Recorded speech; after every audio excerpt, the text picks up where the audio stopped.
Dun, dun, dun, dun, dun, Ooh, dun, dun, out. dun, dun, dun, dun, dun, dun. Ladies and gentlemen, welcome to episode 4 of Eat the Cake Anime. It's I, the homie Mac, aka your boy. And of course, I am joined by the homie Jackie. And after our conversation last week, we decided this week we are going to talk about Kaiju number 8. Yeah. And she had no objection. She was super excited to do that. So without further ado, we'll get into the opening and then we shall partake in dissecting this beautifully done manga and anime.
Man, some of those clips in the opening, like I've seen them before, and they're like, man, I wouldn't mind going back watching that episode or that scene one more time. But appreciate you guys tuning in. 10 o'clock East, 7 o'clock West. Thanks for tuning in. Episode 8, Kaiju number 8. Now, I know Jackie is very high on this one. I think this is one of the ones you kind of like talking about. Like if you haven't seen it, get on it. So just real briefly, tell them kind of a general synopsis of how you're feeling about this IP here. So it's like about an older guy, I guess. It's not like finally the main character isn't about a young kid, peaking in high school. It's about someone who peaked in their 30s, much like the rest of us. But basically, yeah, he eats a weird demon-looking thing and obtains its powers, and he kind of goes through like the first season really is all about how he's dealing with that and trying to learn how to control it while hiding it. Mhm. And I to me, it's a breath of fresh air type of anime. Like he's not like he's kind of OP, but his character design as a person is really relatable. It's funny, but the action scenes are sick. The soundtrack's great. So overall, like it's just a really great action anime about a dude just wants to be like next to someone that was like his childhood friend and just kind of got the low ball or Yeah. low ball and bad The, end of the the stick, short, whatever you want to call short it. end of the stick. Short end of the stick, yeah, There you go. basically. And then you just see how he does with that. Yeah. Yeah. So the I guess the setting you could say takes place like in a world where it's modern day Japan.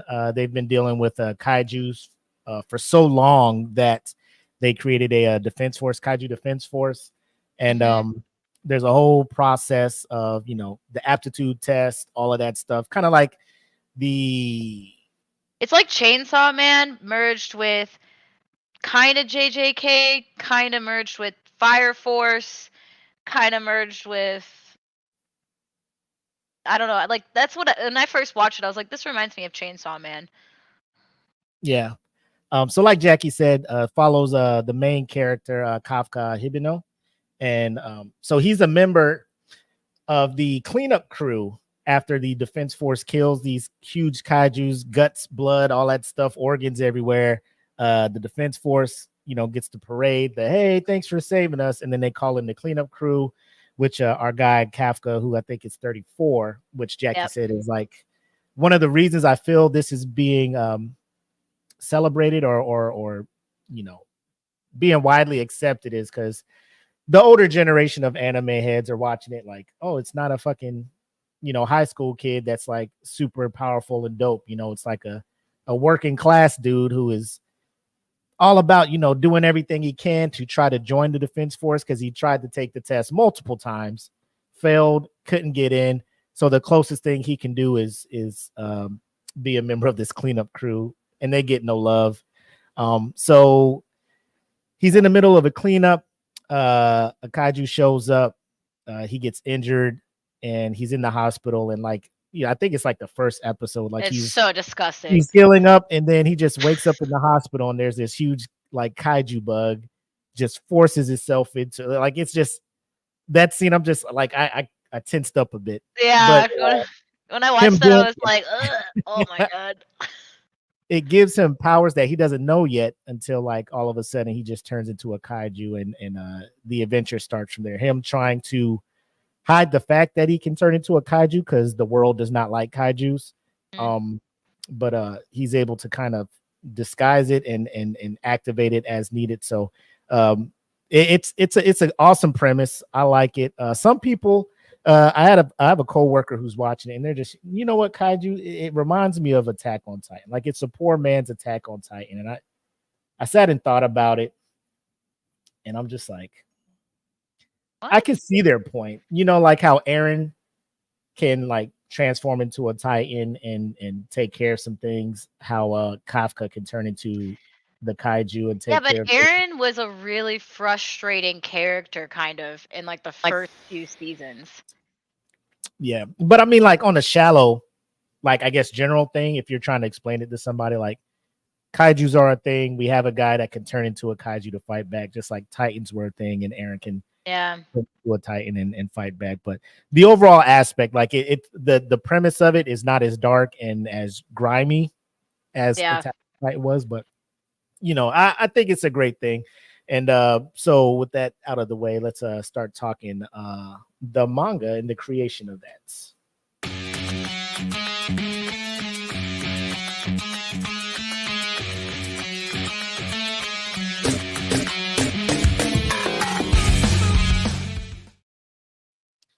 All right, so I've been working on my Japanese a little bit. Not really. Oh. No, I have not.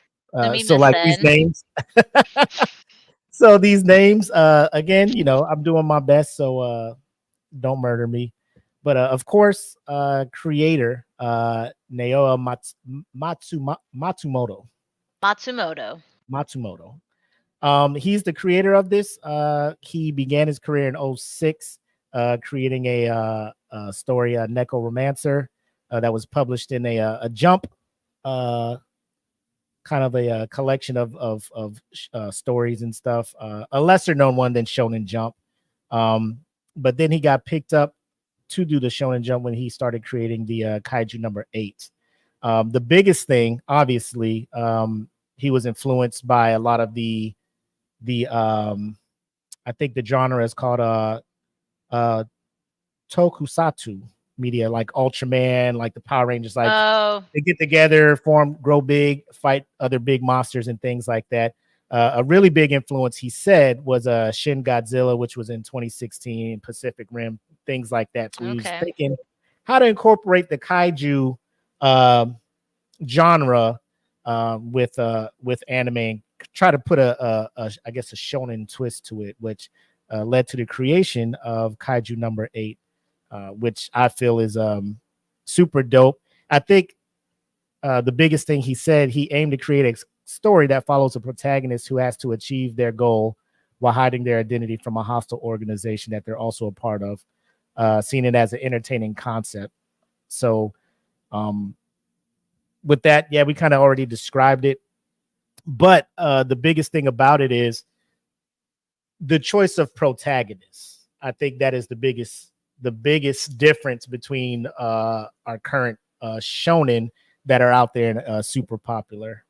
And you kind of elaborated on that. So I don't know if you kind of dabbled in a little bit of it, or you did a little bit of research on a little bit more of the manga. But what are your thoughts on that? I can definitely see the like Power Rangers themes a little bit with like the gigantic monsters. I did not read the manga. I'm a huge like I like to watch first and then I'll go back and read afterwards because it's like I'm experiencing it again but Yeah. differently because they always go in more detail in the manga and there's things that are never included in the anime. Whereas Uh, sometimes if you read the manga first, then you watch the anime, it's like, uh, you'll see some things that are missing, and sometimes you can get disappointed. But, yeah. um, I mean, I think the cool thing too that he decided to do with that being the protagonist that, like, has to hide his identity and everything, Uh-huh. it's like him and this other guy that kinda, like, work together and are trying to go to the defense force, and it's clear that the other guy who is younger, you know, is going to make it, but they like choose Kafka as the primary. And I think his choice to do that instead and like center it on him was probably the best choice he could have done, which kind of helps with the success of where the manga went and now the fact that it's an anime. Yeah. So the second, I guess you could call him the sidekick as of now, Reno Hmm. Ichikawa. So he's an 18-year-old. So I think that's the dynamic that I like about it is the fact that, Kafka is 34-year-old, blue collar. You kind of get his backstory, him, and we'll talk about the captain of the defense force team that he's on. Super OP. Again, it's one of those things where they take this test as kids or whatever to kind of test their aptitude. And she's just naturally gifted, like a prodigy at this thing. So Yep. she is able to excel through the ranks to the rank of captain while he is number 3 on the cleanup crew or whatever, So, Yeah. and the fact that Reno, the 18-year-old, was also a member of the cleanup team. He sees during the attack that springs up on him while they're cleaning up one of the kaiju that have been defeated.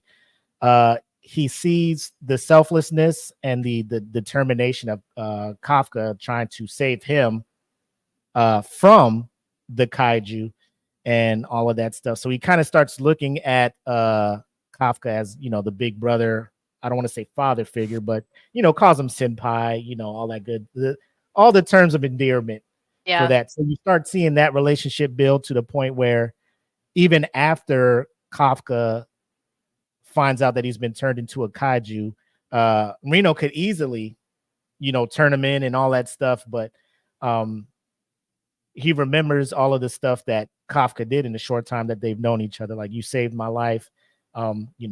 Let's, I'll keep your secret.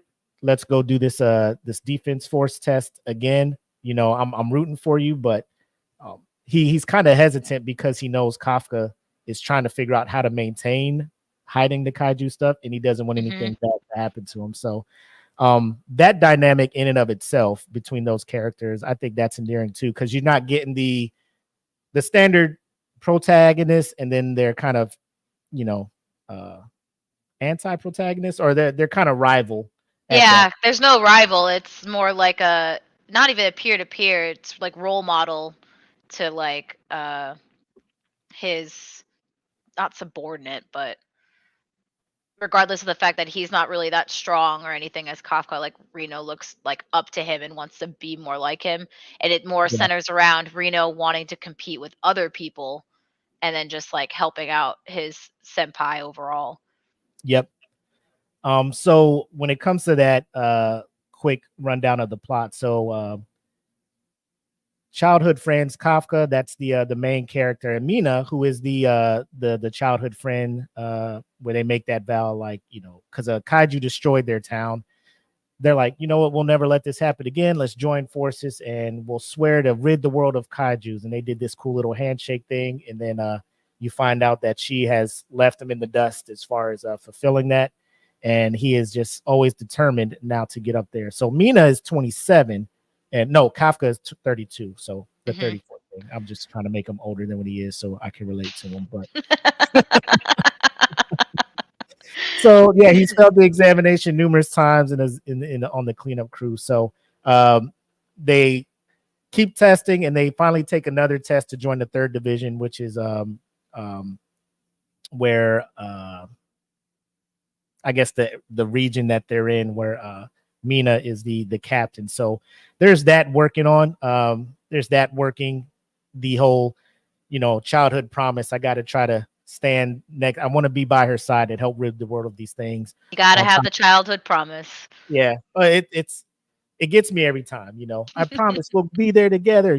Come, let me join you. And like when you see some of the episodes, or if you read the manga, you start really rooting for this guy to get to where he needs to get to be next to be able to fight by her side on the battlefield and stuff. So a lot of the things that I read when I was looking at this is the most of these that we've covered, it's just one person. The creator is also the illustrator, does all of the work for the things. But the thing with Matsumoto is he has 3 assistants to help him out. So he has Osamu Kawai, who is responsible for the background art. So he has somebody doing the settings in the background. He has Hiro Sakura, who does the finishing work, so kind of cleans up the rough artwork. And then Mantohihi, I guess, I'm sorry, Benta, who is credited for the weapon design. So the fact that, and I thought that was kind of cool that you're trusting somebody to come in and kind of story to that part, because some people were like, they have a vision and they're like, I'm gonna draw it, and you guys just do what I do. But for him to do the characters, somebody else to do the environment, the background work, and then someone to create these weapons, because the weapons in this show are incredible. You start seeing like the basic rifles and stuff that they use, but the stronger the member is in the defense force, or the higher the rank is, the more outlandish and fucking overpowered these weapons get. So I don't want to lead too much into the anime, the whole thing, but the weapons in there, same weapons in the manga. So tell us what you think about like the weapon designs, and I guess actually your thoughts on like the I guess the combat, because you have the kaiju, who obviously are physically more dominant and like evolved way past the capabilities of humans, but the things that the humans have been able to create to combat those, like how are you feeling about their weapons and their ways that they can defend themselves against the kaijus?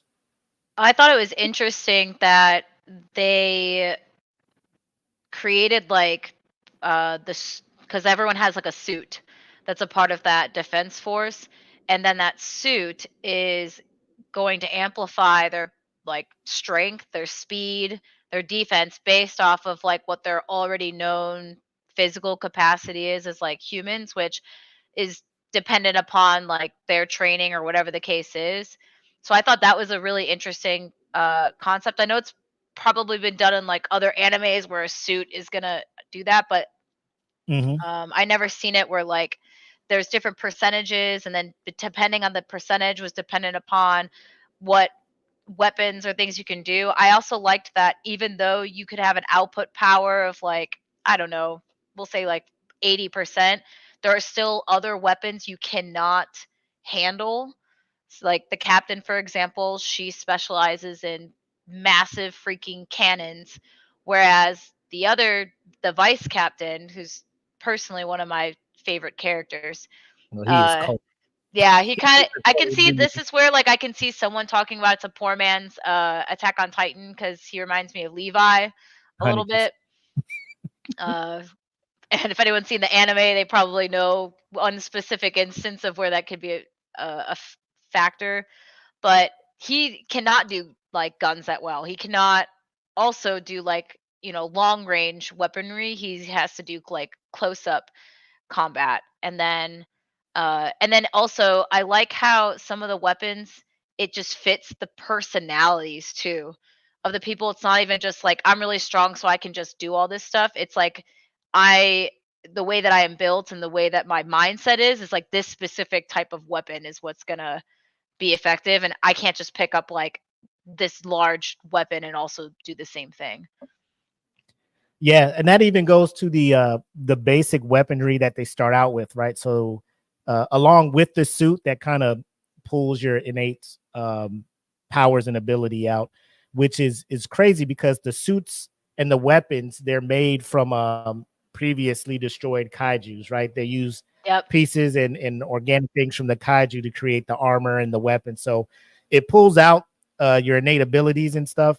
So when you first see it, right, when Kafka ends up joining by the skin of his teeth the defense force at the lowest level, they give him this suit, and you're thinking, oh, if it pulls out your inner power, like, because he's already, like, the viewer and the reader knows he's a kaiju. You're thinking, like, when the suit Mhm. gets on him, the readings will be off the chart, right? Yeah. The wild thing is, of all the people that put the suits on, his is the lowest. I think it was like at a 1. I thought it was And like it was 0 at first. 0%, and then it, like, got to Yep, to a 1. 0.1. He was like, "Ah," like, trying to power up like a Saiyan, and Yeah. it went to 0, and Well, 'cause I so a think it funny thing. doesn't just go based off your own physical power, I think it also goes based off of, like, mindset, where for him, his physical power is so low. I think the only reason why he's able to Right. get something out of it is because, like, his mindset. I also wonder, and again, I haven't read the manga, but I wonder if, like, him absorbing that kaiju is also inhibiting a little bit of what he's able to put out, but I don't know. Cause they, like, throughout the show, like, you would think, and even through the manga, like, what if he powers up while he has the suit on? Like, that has to show something, maybe. But when he's not changing at his normalness, it's dormant essentially. So you cannot sense anything except that he's a normal human being that literally can't do anything other than, normal human stuff, walk to the grocery store and talk. One thing I read though, I want to talk about a little bit about the design too. That besides just the weaponry is Yeah. that I read is that when the artist was creating it, I guess he struggled in creating manga in general. Like he was Mm. not good at it. He didn't understand like the whole concept of what manga should look like, which is why all this team of people were Oh, coming in to okay. kind of help him. And not only was the storyline influenced by what you said, but the designs was influenced for him mainly by Oni specifically.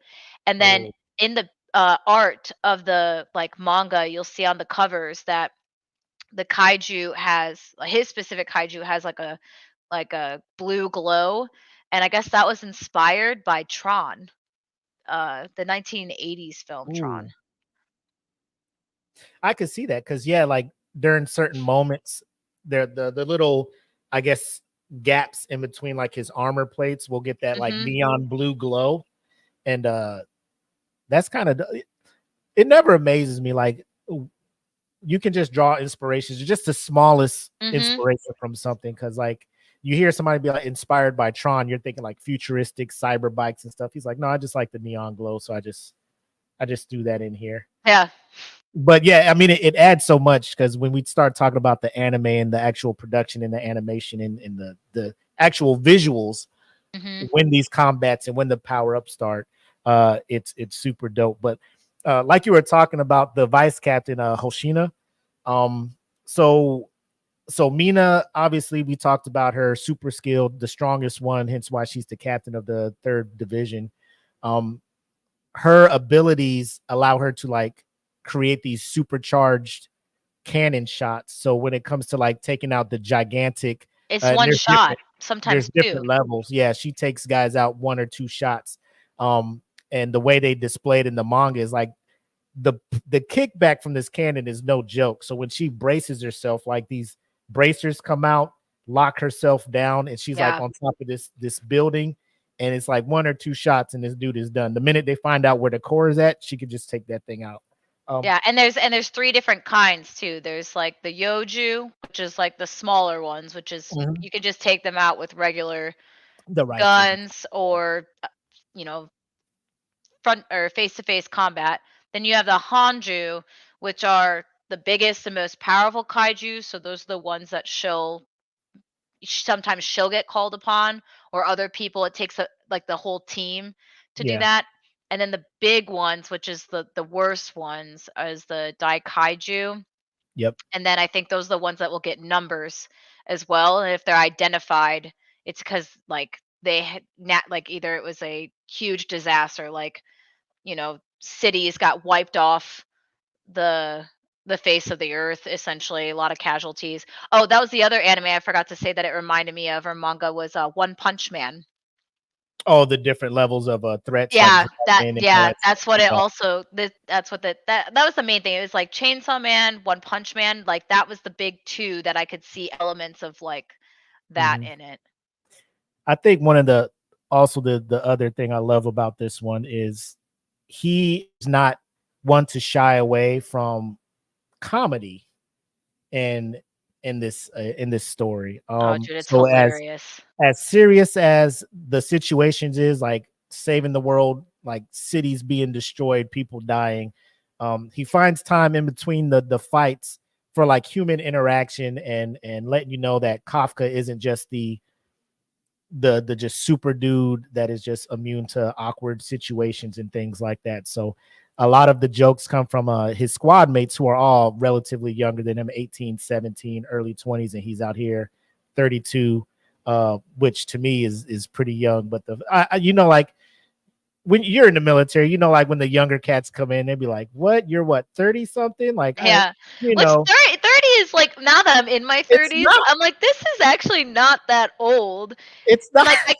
even like when as I get older, I'm like 50 even. Which I Yeah, hate. I've been thinking about 50 lately because now I'm in my 30s. So I'm like 20 years, man. I'm it's gonna be coming down, 50. it's coming up. Yeah. It's not that old. I think maybe once you get in your 70s, that's officially like maybe we can start talking about Yeah. being But old now. to like, you know, 18, like teenagers, early 20s, they're just like, oh man, you know, like you're old.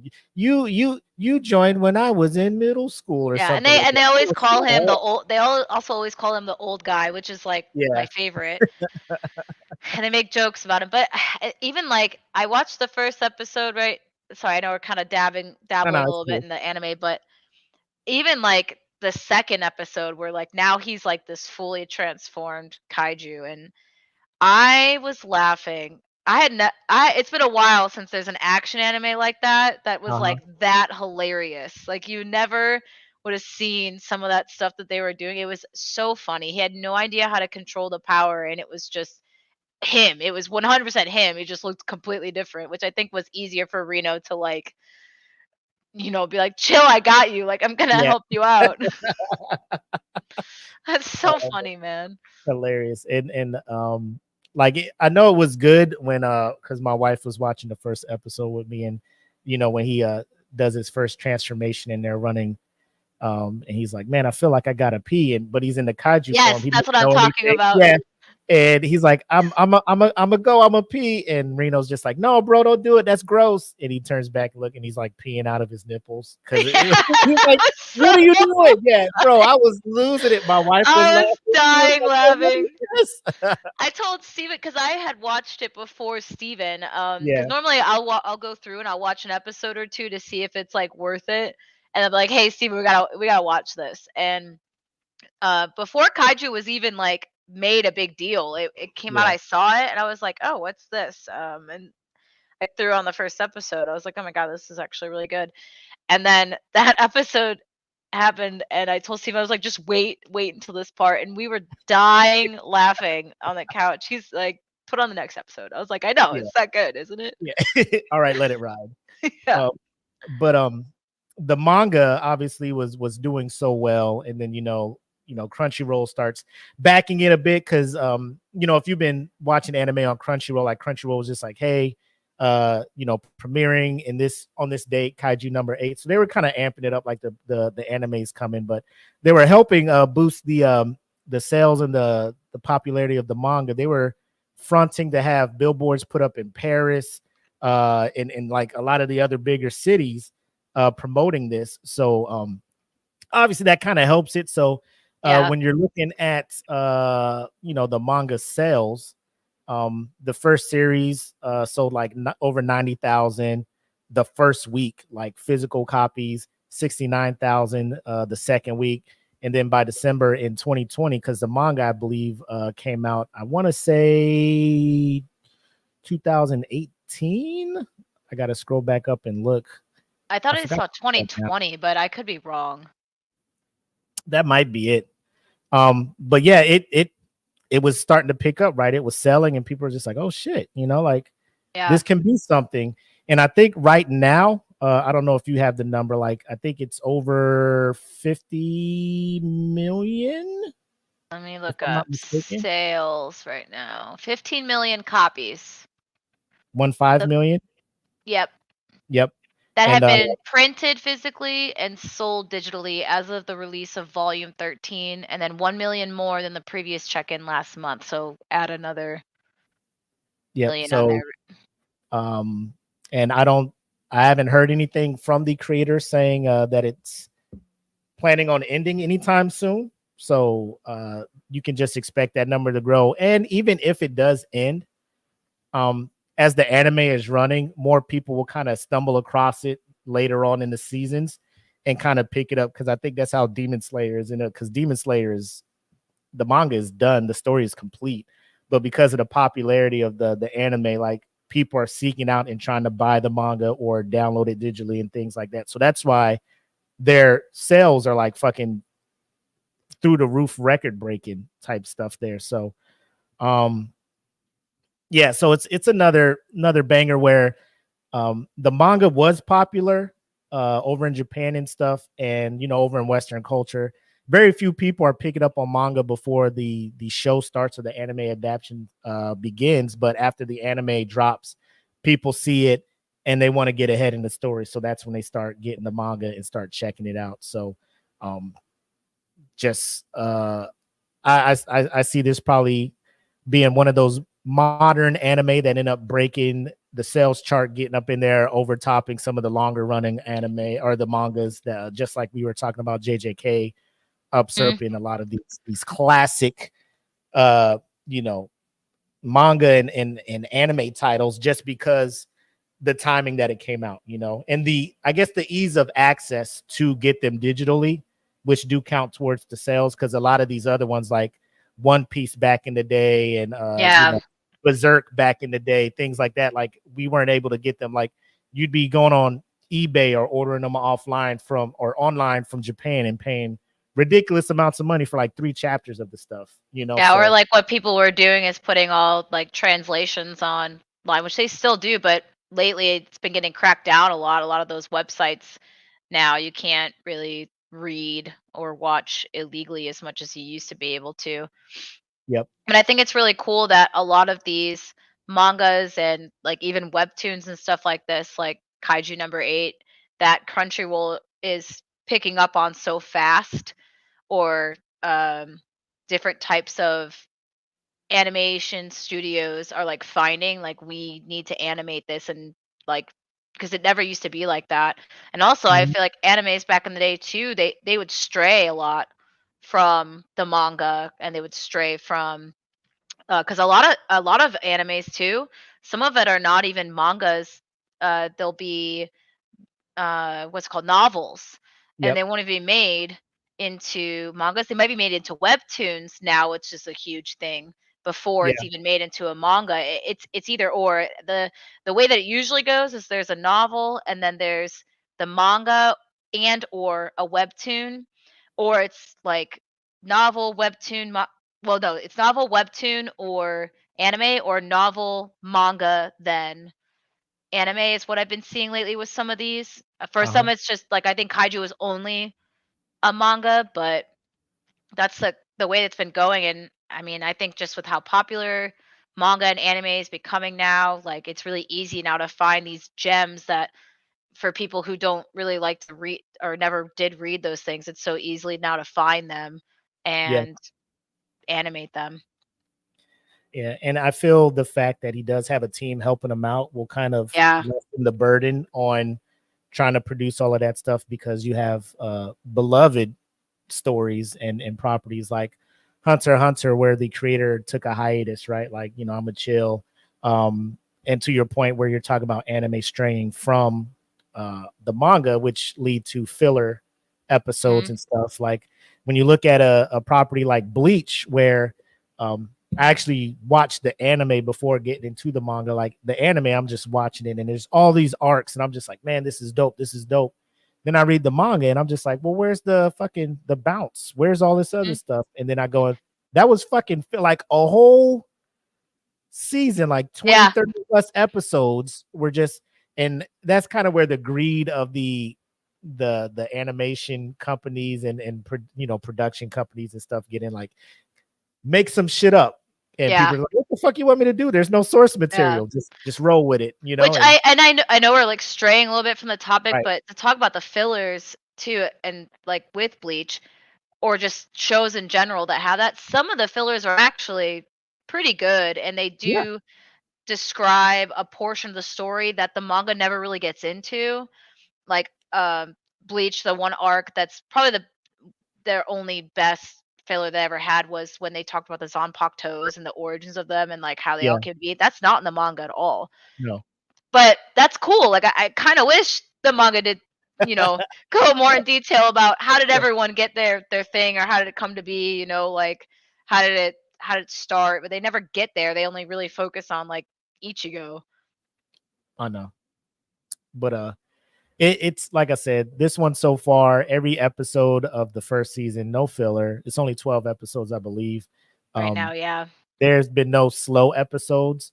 They all end on a, like, there's no way you just watching to be like, okay, I have enough. Especially now that It all was a 12 are out. cliffhanger. Every single episode was a Yeah. cliffhanger.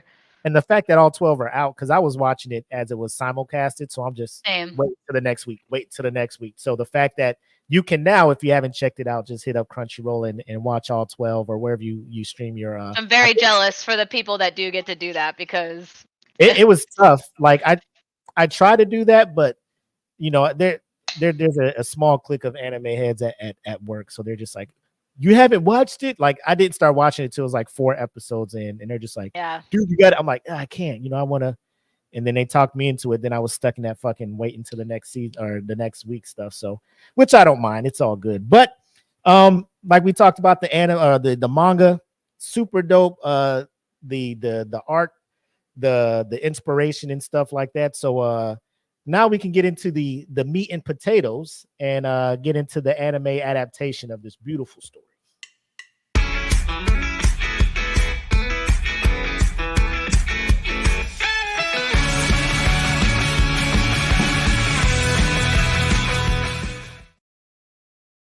So I want to let you start off with this because I know last week you are very into the music, which I am too. But I feel like the first few episodes we're talking about My Hero and Demon Slayer, we didn't give the actual music side of the anime enough love. So we're trying to correct that. And shout out to Jackie for bringing that to light. So Jack, if you want to talk about the music that goes along with the anime. Well, so one thing I thought was really cool is that the opening and ending were both in English, and that was very interesting. I always love, like, I think that the one of the first animes that, I don't want to say first animes, but in a long time, especially with newer animes, the first one that I noticed that started doing some English openings was Fire Force, which has a sick opening. Yes. Um, uh, whatever. We'll go into that later. But when Kaiju number eight's opening started and I first watched it, I was like, okay, this is like interesting looking because it's realistic, like AI kind of. Yeah. It's weird, really weird looking, but it's like kind of cool. And then it's by this person named Young Blood, and I looked him up. I thought he was an American. He's not. He I think he's British, right? uh sorry, I'm pulling up his name right now. Yeah, so he is he's an English singer English, yeah. songwriter and actor.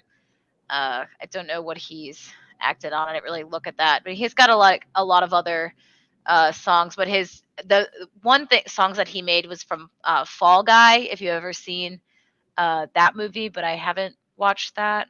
But a song is called Abyss. It opens up and it's just like kind of a rock rap kind of like song, and it's just really interesting with like, it's very trippy, with the opening, and then it goes into this like emo-ish like rock kind of sound, and it's like, okay, I can totally get down with this. And my favorite part every single time in the opening is like the second part where he's like, save my life, and it's just the kaiju that like has the smile and all the eyes and they're like Yeah. wiggling like this.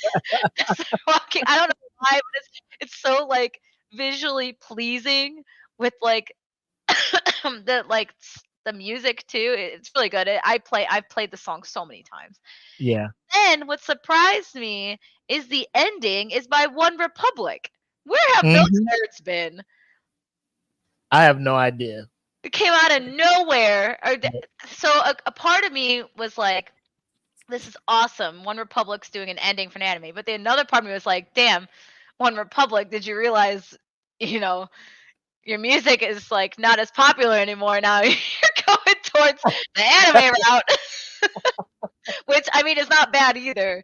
But it's a good ending, and I also loved how the visual of the ending was different than the opening. The opening's very kind of creepy, visually trippy, like that would be like for people who like to do, drugs. I don't do that, obviously. Little psychedelic. They would have a great time watching that opening over and over and over again. Um, but the ending is kind of like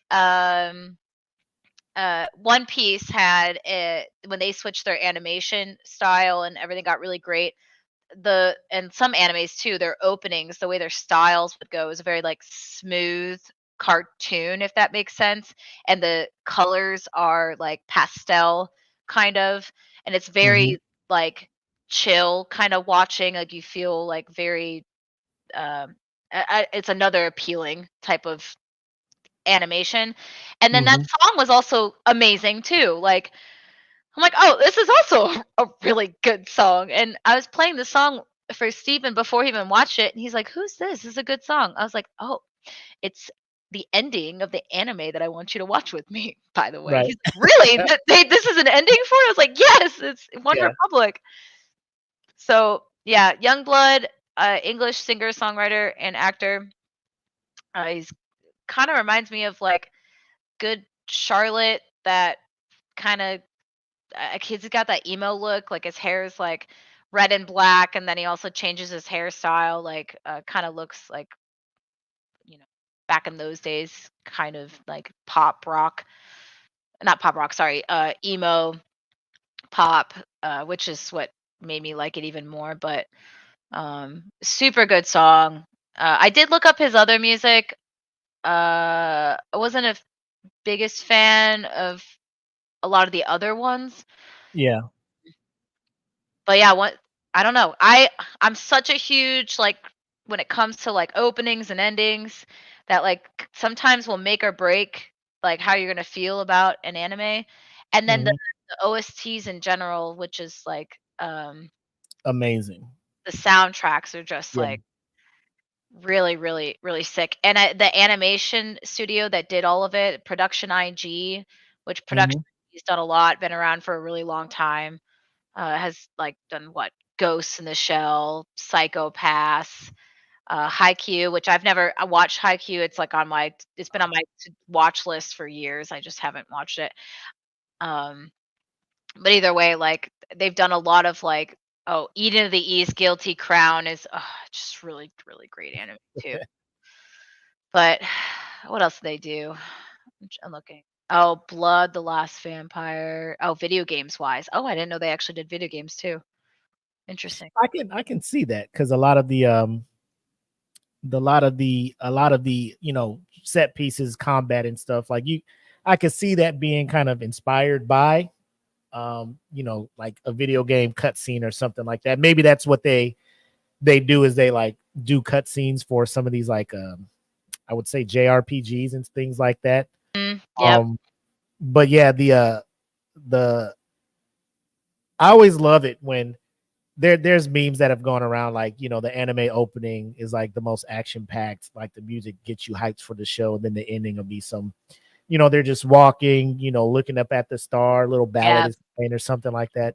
The the the the difference in contrast, you get young blood Yeah. with this opening where you see like some DNA gets spliced and then it evolves into this kaiju and just starts spreading and all this other stuff. And you hear this man, someone please save Yeah. my like the guitars come in, the drums are heavy. You're just like, yo, this shit is. So And good. then like the episode will be ending and a big ass cliffhanger, and then One Republic comes on with this little, bubbly. This like Nobody this love you the bop. way I do. Yeah. Yeah. It's such a Yeah. catchy song. It's good. It's Nobody. so I'm just like, good. yo, how did they the to be able to just find that balance to be like this fits at the end, and it absolutely does. It's like we were talking about JJK, how you'll have you know, the opening to that, and then it rolls right into Lost in Paradise, and they're just chilling, going shopping Oh and stuff, yes. and you're just like, I fucks with it. I love it, and it's very well done. But Yuta Bando is the one who's in charge of the original the OST. So if you want to check that out, I know Apple Music has it. Um, Spotify may have it. I don't know, but I just Google like the thing, and once it tells me, hey, go listen to it here, that's where I go listen to it at. But please make sure to check that out because it's amazing. And I feel sometimes like you do fall in love quickly with openings and endings, but then like when you just take the time to kind of listen to the music in the background, because I'm distracted by obviously the visuals, and like every Yeah. now and then I'll tap in, but like if I'm just like working at my desk or something, I'll just play like a OST, and you can just appreciate the music and be like, yo, this is beautifully done. Like, Yeah. what part of the show was this in? And then you go back and check it out, and you're just like, oh, it fits perfectly to this scene. So Yeah, and I thought maybe like did One Republic create the song specifically for Kaiju Number 8? And that's not true. They came out with a new album called Artificial Paradise, which is their sixth one, which I didn't even mhm. know they came out with an album. And then I guess like from there, the creators were like, we want this song at the end. Yeah, Whereas Youngblood did specifically create that opening for Kaiju Number 8, which when you go look it up, it is the same like length that it is for the opening. There's no like additional chorus or bridge or anything like that for it. yep. So the anime obviously received hella positively, right? I don't think there was any kind of I don't know what you would call them, like review agency or any of those properties like Anime News Network or things that cover and be like, hey, this is kind of the Rotten Tomatoes for anime. Yeah. Nobody has said anything bad about this thing. Everybody's praising it. Um, kind of praising both the animation and the music working well together, for like the darker parts where you're dealing with the heavy things, the world building and stuff, to the lighthearted comedy, human interactions when they're not on duty, the just the teams kind of building and stuff. Yeah. Nothing but praise for production IG.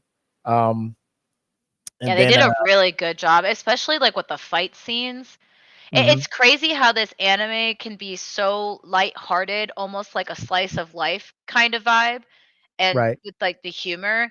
And like the last 10 minutes of it, it can get so serious, like you're watching just a regular action drama, whatever it is, type of like fantasy show. And it's like, I don't know, it takes you through it's just such an enjoyable watch.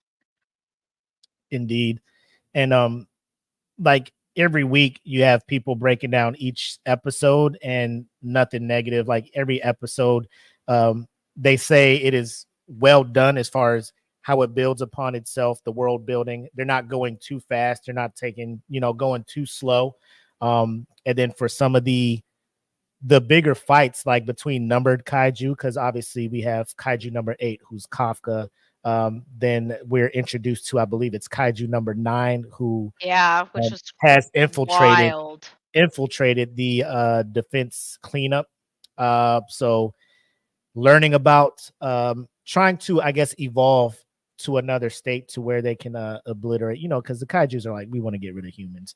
Yeah, Um, and they kind of go into the thing about the anime that I like too, and I'm sure the manga does the same thing, has a little bit of a mystery behind it. You don't actually know why all the things are the way they are. They don't really talk about it until later on in the season. They kind of discuss like how this came to be, and that there's other like bigger things out there too. But obviously, like, as you continue to watch, just like any other anime, there's more things that no one realizes. There's a bigger, Mhm. badder enemy than you realize there is.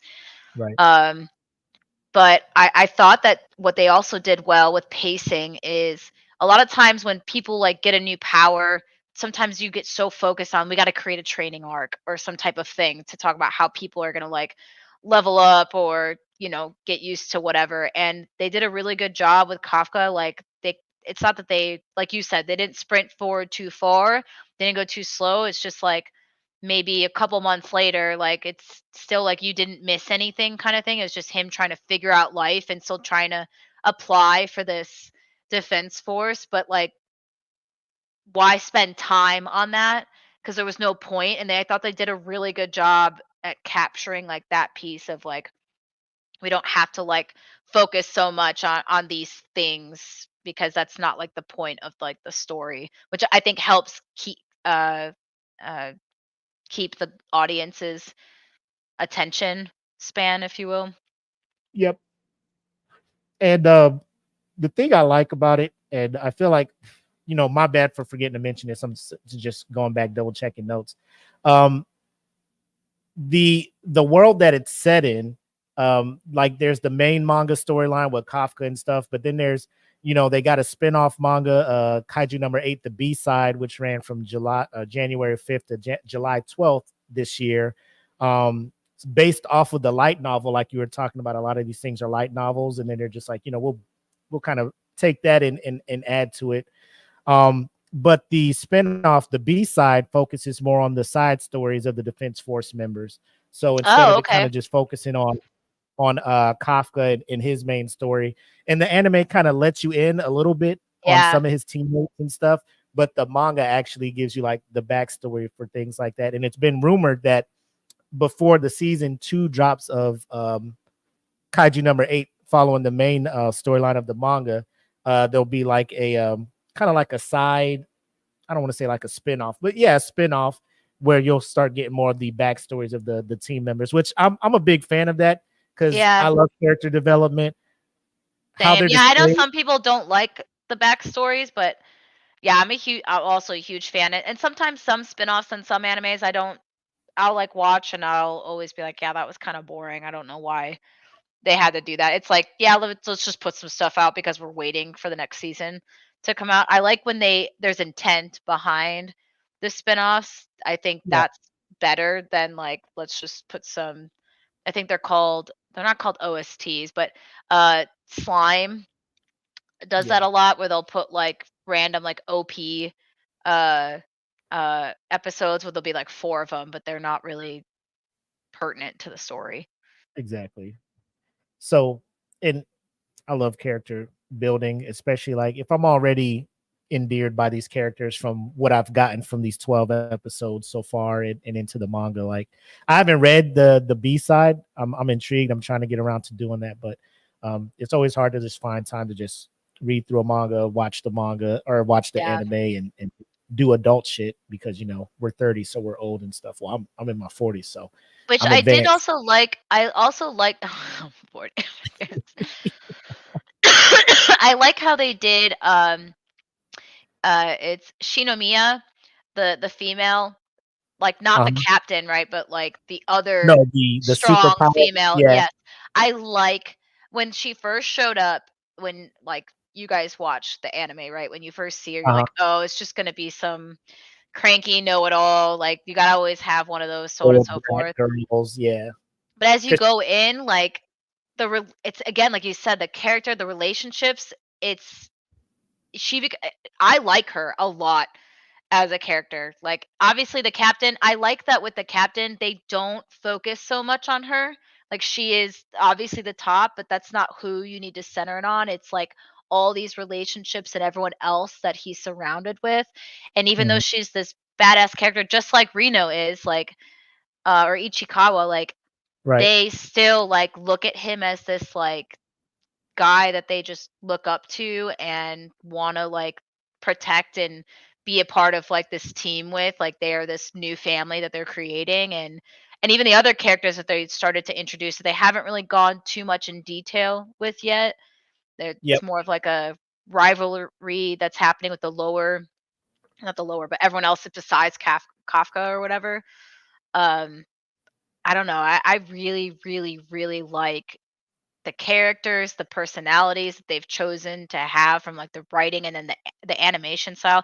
I will say, I guess there is some gripe though from some people who do read the manga or have read the manga all the way to where it's caught up to. They Right. This new character that's supposed to be introduced in season 2, they don't like the animation or how he was animated. I think he would like showed up in the last episode, so I won't give too much away, but that is like the only thing I have read or I saw that some people, which happens, right? Like Right. some animation styles with people they expect to be one way. Mm-hmm. But I think that's just like the style of this studio Yep. is compared to like the drawing, it's not gonna I don't want to say translate well, it's just not gonna translate the same. So that's the only negative thing I've seen so far about the animation is just that one character, which I don't really know too much about. Yeah. I think another thing why I think this anime will be fine and this studio will continue to produce like amazing pieces of work is that they're doing the whole kind of with the manga, just having a team work on different aspects of the animation. So they have um, the director is doing his thing. Scripts are being kind of worked in tandem with the creator by Ichiro Oko, Okuchi, right? Character designs, chief animation by Tetsu Nishio, and then art direction by Shinji Kimura, and then monster designs by Mahirio Madea. So it's like different people being able to just focus on creating the monsters, right? Instead of trying to draw them on top of trying to draw the main characters on top of trying to draw. So dividing and conquering instead of having people overworked trying to do everything all Yeah. themselves, I think will lead to the longevity and then the quality not dropping off of the animation as this thing continues. But not only is it big here in the States, worldwide, to the point where there's different languages that it's being adapted into, Portuguese, Brazilian Portuguese, English, French, German, Italian. Over in Italy, like it's the best-selling manga in history in Italy. Oh, So really? yeah, so the fact that this is kind of spreading the way it is to the point where the more popular it gets, the more dialects it's going to be subbed and dubbed in and things like that. So it's already off to a good start. But the character designs, the voice acting for it, you know, as this show, our show continues, we'll start getting into kind of talk about the voice actors because I think they deserve to get some shine too because they do amazing work, both subbed and dubbed.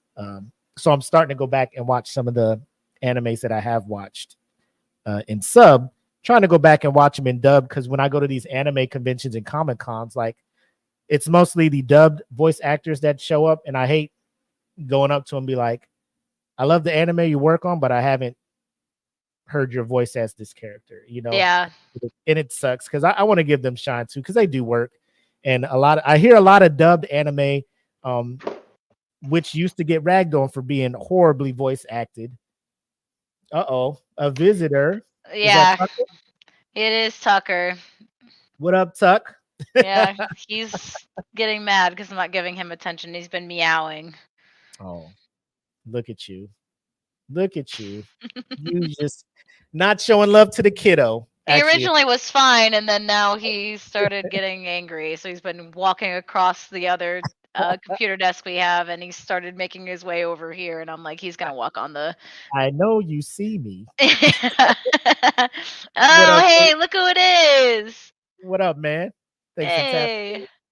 But yeah. So the first season, like we talked about, it ended. But to note is after the airing of the final episode, a sequel was announced. So in August Yep. 2024, it was announced that it will be a second season to premiere in 2025, which is dope.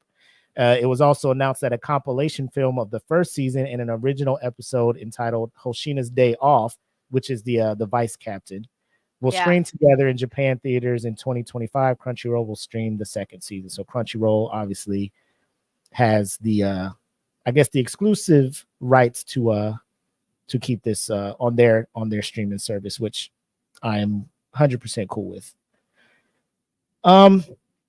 So speaking of that, one of your favorite parts of the anime so far, or there's been tons of fights, tons of action scenes. Give me like a couple, two of your favorite fights or action scenes, or just scenes in general from the first season of this anime. Yeah, I want to try and say it without spoiling it too. But I would say the first one I ever think of is with Captain sorry, I want to make sure that because I'm really bad with names all the time. Yeah, okay. Captain Hoshina or Vice Captain Hoshina. Yes. Leading up to when he finally decides to come out on the field, he's just making fun of Kafka the whole time.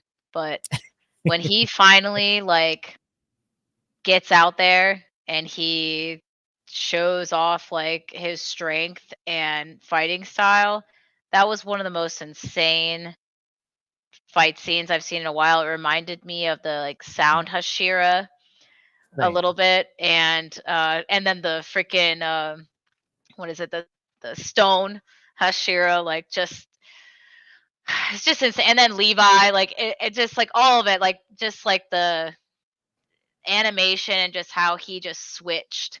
Like this dude is like straight up he's chill, he's fun, he's a really likable character, and then he just switches and you're like, "Oh my god." So Yeah. that's one of my most favorite action scenes, if you will. And I think one of my more other favorite ones is it's more towards the end, and I won't say too much, but it just kind of shows how loved and I don't want to say it. What's the word I'm thinking of? How much his Kafka's team appreciates him. It's a scene where it's more like they want to back him up and be on his side and help him out Yeah. as much as possible. And Kafka gets into a situation where we don't know what's going to happen. And you just realize that, like, The whole it's division. the whole division is on his side. And I think it was, damn, I don't know if this is a spoiler or not. It's just Go ahead black and say it. watching, so if it is, just say it. But like everyone salutes when he's Ah, going somewhere, and someone asks him like, "You're saluting the captain, right?" And it was Vice Captain Hoshina, and he's like, "Yeah, of course." yeah, And you know that's not. 100%. That's one of my most favorite. Like that one, and like one that matches is kind of like when Kafka's fighting someone, and Shinomiya is like kind of like there too, and like Hmm. the emotional aspect of it was really really great. So Yeah. there's funny ones that I really like too, but like those things I really really really enjoyed. I really liked the like the symbolism behind like some of the things that like the division does and what it means with like Kafka and everything. And yeah. Yeah. Um. Yeah. So to tag along to the first part where you're talking about um who is it? The vice captain Hoshino or Hoshina. Hoshina. Yeah. Yeah. I Hoshina, don't know sorry, why. I keep Yeah. saying Hoshino. No, it's fine. When he's when he's doing his fight, because he comes across like they're doing a standard, let's get this kaiju out of here. Kafka obviously turns into he dons his kaiju form to help out with the fight, and the vice captain just happens to be in the area and sees him. So the vice captain does not know it's Kafka. So he's just like, oh, you're a numbered kaiju. You know, now I can get kind of serious. He always has to make sure his other squad mates aren't around, because when he goes all out, like he can tend to go a little over the top and harm his people. So that's the fight you're talking about, where he's like joking and laughing, because they want to kick initially Kafka, like he's not strong enough to do it, and the vice captain's like, I'll keep him around, he could be on my team because I need the comic relief. He's funny, and he's also just he's funny. I just want to keep him because he's funny. I love the fact that he's like, there's something up with this dude, like something else about this dude. I don't know what it is, but I'm gonna just keep my eye on him. But he goes from laughing and joking around to like fangs out type shit, like to end this threat. It's crazy too. It's scary, like this whole, you know how you know, an anime characters get into their thing, but it was just like sick. But after the fight, they're back at the base and he's training, and Kafka just walks past the training room and he sees the vice captain reenacting that fight from memory. Yes. Step by fucking step. And that's when you realize like this motherfucker is on a whole nother level. Like he is deadly. So I love that part about it, how this man is like, he's the vice. Like the fact when you sit and think about like, he's not the best person on the squad, this guy. And then when you see Mina, you're just like, well, okay, yeah, you know, she's like, she's the truth. But another part, and it's like you're saying, and I think this kind of ties into the character development part. So Shinomiya, the daughter, Kiroko, she ended up being saved by Kafka in one of these episodes. So she realizes, hey, bro, you're a fucking kaiju. Like, we're supposed to kill these motherfuckers. All that shit. He's like, you know, I'm just here to try to help you guys defeat kaijus. If I start acting out, if I can't control myself, you got to kill me. She's like, 100%. You don't got to ask me twice. So there comes a incident, because her dad is the fucking director of the defense force. So her dad is like the guy. So Kafka and him ended up, you know, they have to fight in one of these episodes, and she's watching it, and she's torn, because she's like, I know Kafka's a good dude, but at the same time, he's a kaiju. And the amazing thing about that is her dad is so powerful. He's able to use weapons that were designed from kaiju. So he is tapping using into a Kaiju level number of power. 2. Yep. So when you watch that fight, that is one of the most epic things in this thing. I'm just like, bro, like people are about to, like, I'm like, somebody's not making it out of this shit, bro. Yeah. Like somebody. I was like, damn, this season's about to end real quick.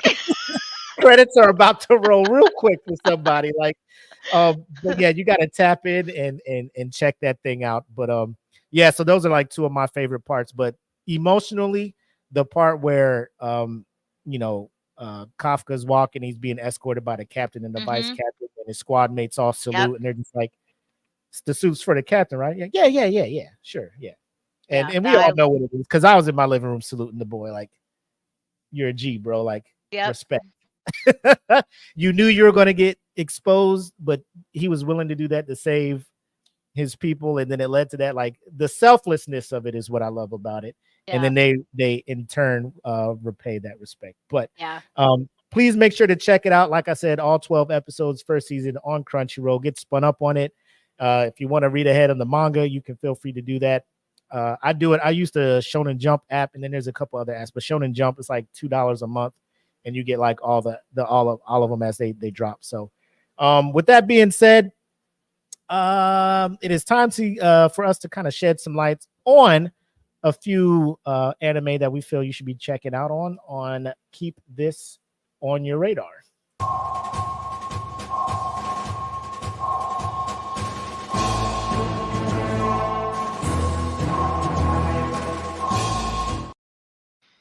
Shout out to the homie Kenpachi.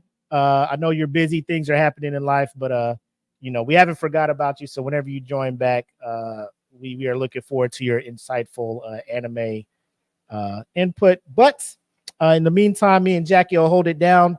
So I know Jackie had a few that she wanted to put you on. So go ahead. All right. So some that are already out.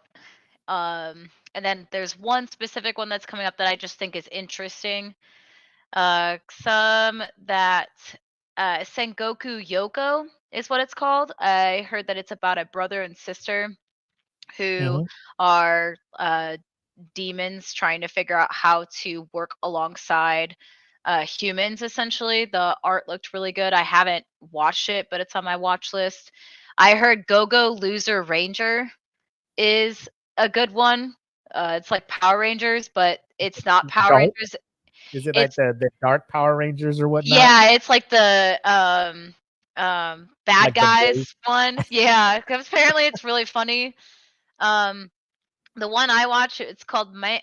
This one I don't know if it's gonna be good. I just kind of want to check it out and see. But it's the first newer anime I've seen where the whole entire anime is about like this girl who wants to get really viral on social media, and she's trying her hardest, and she meets this girl who's supposedly a vampire.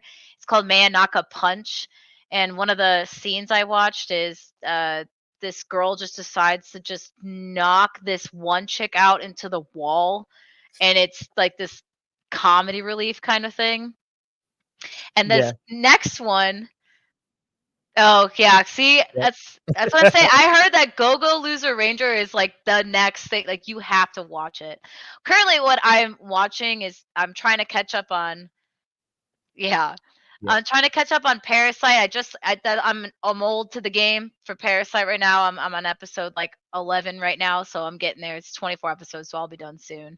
Mhm. And then if anyone hasn't watched or heard of Shadow's House, I don't know like what you're doing, but you should definitely watch it. It's a mystery drama kind of thing. It's weird. It's different. And then this one anime, and we're going to show a clip because it is so ridiculous that I want to watch it just to see what it's about. It's called My Dear Friend Nakotan, but it's deer as in like the animal deer. And let's just play this scene. Yeah. So Jen's asking which Parasite, and the one we're Oh, talking about. Parasite Parasite Maxim. Max. So I know Netflix just put out a 6-episode Parasite the Gray live action, which Okay. was pretty good. But here is the clip that you were telling me about. So I'm gonna click play. Let me know if you guys get audio. But you said started 10 seconds in and let it ride. So this is my Yeah. first time seeing it too. Before we went live, Jackie was telling me like she was laughing as she was trying to find it. So I know it's gonna be hilarious. So let's all. That's it. I saw that scene. I was like, what is this anime? Apparently, she also turns into a deer, and the deer is a complete different animation style. It's like hyper realistic compared to everything else. Yo, she just busted in there, and they're just like taking fucking shrapnel and fucking debris to the face. Like, yo, this is cool. The funniest part was the background music. Like, Yeah, it's what? like this What? fucking like a boss level type shit. Like the boss is coming in and they're just like, bow, clapping and shit. Dude, Uh, I don't know what it's about. I think it's just this weird slice of life about this chick who's a deer. Dude, it's the dumbest thing I've ever seen. And I want to watch it so bad because it's so stupid. yeah, I guess we got people looking forward to checking this shit out. Dude, it's the dumbest thing. I was like, what is this show right now? Yeah. Hilariously, that's funny. The So last one I would say that's coming up is apparently they're making a Rick and Morty anime. Um, I don't know how does I it feel need about an that. anime? I don't know how I feel about that. Is it? I would say, is it being like, are they working with the? I guess one of the creators of Rick, because I know the other dude like in trouble for some wild ass shit. But So the Rick and Morty anime that like see, it's supposed to be on Adult Swim. It's a Japanese language version with English subtitles. So it's supposed to be coming out August 17th. uh-huh. I don't know why they made it. I didn't do a lot of research on it. I just saw that it was coming out like 2 days ago. I saw it and I was like, Yeah. why are they For making an anime? for what? I don't know if it's just Yeah. because the overall hype that is anime and they're just deciding to do it to to maybe bring more people back to regular Rick and Morty because it's been going on for so long. And Rick and Morty was, I think, in my personal opinion, was hyped for a while, and I don't know if it's just kind of like died off a little bit with its fandom because a lot of people don't talk about it anymore, at least. Yeah, it's kind of taboo because one of the main creators, I think Justin Freeland or whatever, I forget his name, got caught for some Chris Hansen type shit. Okay. So people are like kind of distancing themselves from it or whatnot. But I mean, there's still the diehards that are just like, bro, you haven't, like, I'm one of the people that have not gotten into it.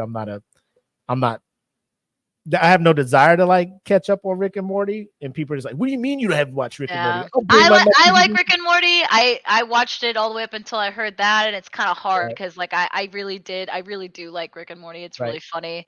I mean, the Justin dude is Froyland. Like he has been kicked off and all that stuff. So the people still working on it they've distanced themselves. They're like, hey, we don't really agree with this man. We don't really fuck what he's doing, but people got to eat. We have, people drawing and animating and stuff. We don't want to put. I mean, that's the best thing they can do is get rid of the person that like was doing bad stuff, so they can still continue to make a good show without like a bad person. Yeah. For me, I just have the one, and I posted it in the group page or the show page. It's the Wisteria Wand and Sword. So this one is kind of, it's another anime that takes place in the world where like magic is normal, it's being practiced, and the people who don't know how to do magic are looked upon as less than, right? Kind of like how I know like you mentioned Mashal.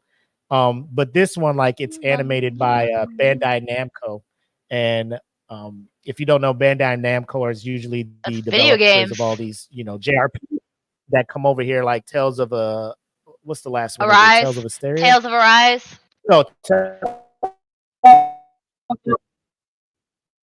that game, man, I put so many hours into that thing. Cutscenes beautifully done. Music is Tales of sorry, you broke up. All of that Tales good stuff, Arise, which I enjoyed, but this one is Tales of Arise, yeah. So they've done the cutscenes. I think they teamed up with Ufotable. Ufotable actually animated the cutscenes for Tales of Arise.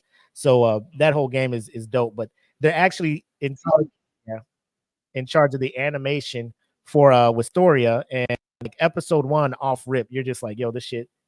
I don't know what budget is. Maybe they're using the JRPG money because they go all out for the animation for this one. So it starts off, obviously your protagonist is the guy who can't do magic, right? You got your bullies in there that are like prestigious magic users. They're like, bro, you're bringing down the credibility of the school. Get the fuck out. I think the biggest part is the main character. His name is Will. So I'm just like, yeah, he's got to be that dude. But without giving it away, another childhood promise thing.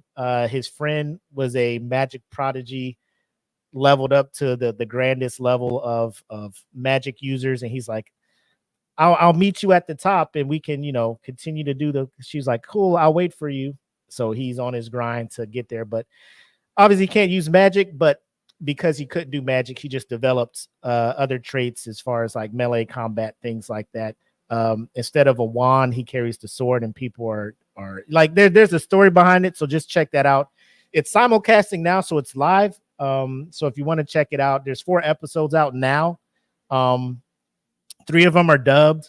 The newest one isn't dubbed yet. So if you don't mind checking out and reading while watching, I know it's an acquired skill, but make sure to check that out. But I'm sure at the end of when it's all said and done, this is probably going to be up there in competition with some of the anime of the year, which for a minute, the first, I guess, quarter of this year, I didn't think we'd have a lot of new IPs that'll be challenging, Demon Slayer and My Hero probably for that anime of the year position. But with Kaiju and Shangri-La Frontier, Mashal, I think good one.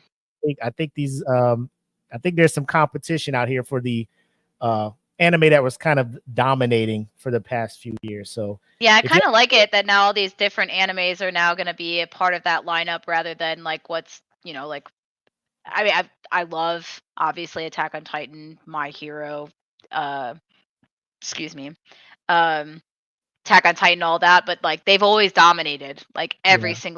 almost every single category. I'm excited to see other animes now coming through and seeing a more wide breadth of like all the different ones that can take uh Yeah. the title. Yep. So I mean, yeah, I'm a fan of these the sword and sorcery ones. So a lot of them, I think the biggest one that came out that a lot of people just say a lot of these new ones like Mashal and Wistoria is copying is like, oh, is this a Black Clover ripoff? Like, ladies and gentlemen, I'll let you know, like magic is involved, but each one of these things is doing something completely different than Black Clover did, right? So I don't like me and Jackie talked about it. We're not the biggest fans of the anime version of Black Clover. Like, I think if you want to take in that story, it'll probably be easier on your ears and your soul if you just read it so you can make the Yeah, voice in your head yep. because either sub or dubbed, it's the main Doesn't character. matter. I watched both just to see if it would get better, and Yeah. it didn't. I even asked people that. Oh, Eric Johnson just Yeah. asked, is solo leveling good?" It is. It's great. It is. And that's another one I was talking about. A new IP coming out that's going to be Sure. contending for this top spot for the crown of best anime of 2024. Solo This is gonna leveling. break from me. Listen to eternity. Come on, Dark Aria level 2. Come on. Exactly. You got to check that out.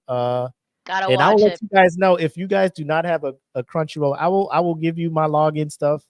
Everybody in here is fam. You got to check these things out, man, because like I will give Demon Slayer and My Hero, or I think Ufotable, like when they blew up with Demon Slayer, other animation companies were like, we gotta up it.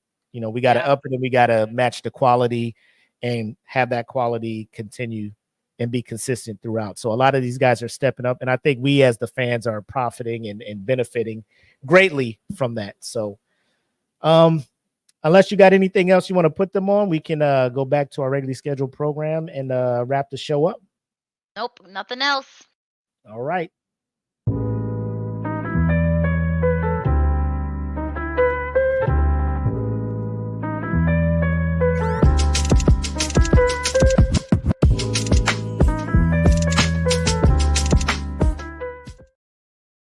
Hell's Paradise. Hell's yeah.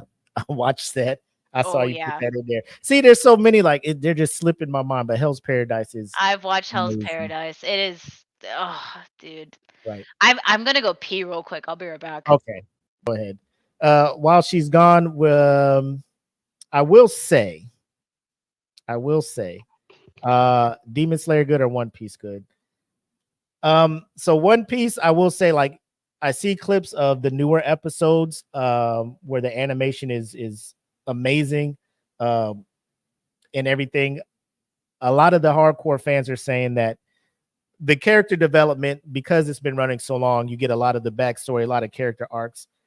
People who you hated end up doing some things, almost like along the lines of I want to say like a Game of Thrones. If you're watching Jamie Lannister, you're like, bro, this dude is the absolute worst. He does some courageous stuff, and you're like, man, Jamie's one of he's a solid dude, and then some other shit will happen. But I think the fact that it's gone for so long and there's very few filler episodes, the consistency of One Piece, I think that is why people swear by it. And as I'm on episode like 297, and like it's hard to like catch up. One day it's going to end, and then everybody will be able to catch up without falling behind One Piece. But I will say I'm looking at some of the clips from the newer episodes and things like that. The animation is probably the hardest part people are having when it comes to One Piece. Is they try to start it from episode 1 after watching things like Demon Slayer and Attack on Titan. You're just like, oh my god, this Fox Kids Saturday morning animation is tough to watch. But because it was like early 90s that was going on up until now, so you gotta tough through. Listen, I am a huge, huge, huge One Piece fan. Oh, tell them I how you caught up. COVID is how Jackie caught up, ladies and gentlemen. I am probably, this is not the healthiest, like, but maybe all of my fellow true nerds that don't have kids, you know, can understand. I would wake up. I'm not kidding when I say this. I woke up. I set an alarm. I would wake up at 6 in the morning. I would make coffee. I would eat breakfast, and then I turn on One Piece. And I watched it from like 7 o'clock in the morning until 10 o'clock at night, back to back, 2 weeks straight, because I was quarantined and I didn't stop. I slept on my couch. That was my freaking bed. And did I shower? Up for debate, but it doesn't matter. This is back when like it was COVID. Like what Right. it was and I was stationed somewhere where like we could do things over the computer, but I was actually sick. I actually tested positive for COVID. So I wasn't down bad. So like I did lose my sense of smell, but I was like, I feel okay. So I just binge watched, and then I got quarantined again later on in the year, like I can't remember. It's like maybe 8 months later. And so for 2 weeks again, I went from episode 348 to like 600 something in 2 weeks, man. Like I caught up so fast, and I just kept watching. I could not stop watching it. When I first started watching it, and this was a long, long time ago. I didn't know. I didn't know if I liked it. I didn't know if I can get into it. I thought the animation style, when I was younger, I thought it was weird. And then as I got older, and I was talking to a lot of this, when I started getting into more anime instead of just watching like some stuff, I was getting into a lot more. Everyone's like, you got to watch it. It's so good. It was you know him. It was August. Yeah. He was the one who's like, gotta watch it. So I was like, okay, fine. And then I think for me, it was after episode 30. Unfortunately, for some people, it was like once they got in the 200s, then they were like, "Oh, wow, this is like really sick." And I was like, "Dude, screw you guys." But also, thank you for the dedication to stay that long. But it's just One Piece is just it's hard because it's very intimidating. It's over 1,000 episodes. Even the manga, if you want to read the manga, it's so much. Jesus. But the amount of world building that this dude has like created, and the amount of effort that he's put into like just building, like how everything just kind of ties back to itself, and just I don't know, man. And now like the animation is just insane now. I do find it now kind of going back to like the old days of like shonen shoujo, where like sometimes a whole episode is them just talking before they fight. Sometimes I started noticing that a little bit in some of the recent arc that just happened. I was kind of getting pissed a little bit. But then when the things happened, I was like, okay, this is like worth it. It wasn't too bad where like Dragon Ball Z was like absolute awful until they came out Dragon Ball Kai. But I don't know. I will swear by One Piece to this day, forever and ever. Like it's so good. Don't watch the English dub. It's awful. That's what and here's the bad part. Like I'm watching the English dub because like it's on, but I'm like doing stuff. So I want to be able to hear what's going on. So like if I go in the kitchen to do something and come back, I'm just not like, yo, what the fuck is going on here? You know, I want to hear if they're about to fight something. I'll be like, oh shit, let me run in here. I try watching it sub, and then like I go turn and do something, or go check on my kid, and I come back. I'm like, yo, what the fuck is this shit? And I have to go back. That's different. You have a family. It's harder to like sit and actually dedicate yourself to like the sub. Exactly. It's just me and Steven and our cats, man. Cats are easy to take care of. You can just sit and watch it. You're like, hey, just sit down and watch this with us. Yeah, man. But, love. I'm gonna get there because I mean the people that I trust when it comes to anime, they're like, bro, One Piece is it, and they're swearing up and down by it. And if it's going on for this long, and like I said, I've seen clips of the later episodes, the animation has caught up to modern times, so they're able to just do more with the fights and the animation and stuff. So I'm just like, I see that. I'm like, I want to get there, but I have to get through here. That's how I feel right now with Bleach, because I stopped watching Bleach when it stopped airing at like episode, it was like 220. 220, it went to a 60 long like episode filler arc. Yep. Before it went into like back to the Arankar fucking. Yes, but even then it stopped for a while and now it Yep. picked back up. But I stopped watching it and started watching others, and I never went back into it. So now me and Steven are trying to like catch back up and watch it, but the animation, and even if you switch it to 720p, it doesn't matter. It's so like blurry. It's tough. Like, because back then I used to think Bleach was like top tier animation when I watched it when it came out, and now I'm watching 10 years later, I'm like, damn dude, this sucks. And if you've seen the 1,000-Year Blood War, you're just like, this is the animation I needed back then for this story. Like the Bankais and stuff back then, you're just like, man, this is next level stuff. You watch 1,000-Year Blood War, you're just like, fam. But you know what frustrates me sometimes is I will watch Bleach like when it came out in 2000.